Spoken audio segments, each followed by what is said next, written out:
Buongiorno e ben ritrovati con l'informazione flash di New Sicilia. I principali titoli della mattina. L'inaugurazione dell'anno giudiziario è stata contraddistinta in tutta Italia dalle proteste di molti magistrati contro il DDL sulla riforma della giustizia.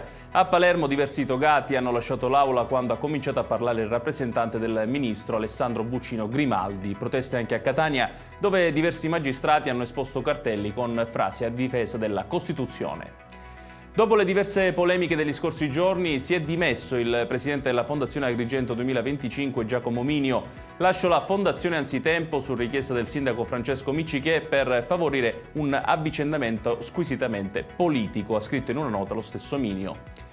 Comincia stasera alle 21 lo sciopero dei treni che si protrarrà per 24 ore, indetto per il rinnovo del contratto dai sindacati autonomi CUB Trasporti, USB ed SGB e riguardante il personale del gruppo Ferrovie dello Stato.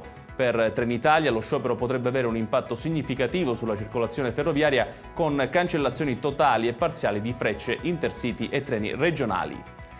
Durante un controllo agli imbarcaderi di Messina, la Guardia di Finanza ha sequestrato 1 chilo di cocaina ritrovata all'interno di un'auto in transito sullo stretto.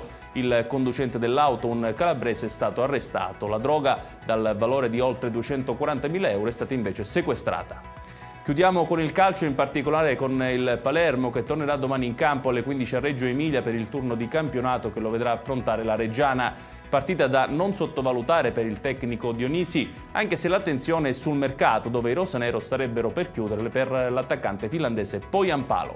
Ed è tutto per questa edizione, tutti i dettagli su queste notizie li trovate come sempre sul nostro sito www.newsicilia.it. Grazie per averci seguito e buon proseguimento di giornata.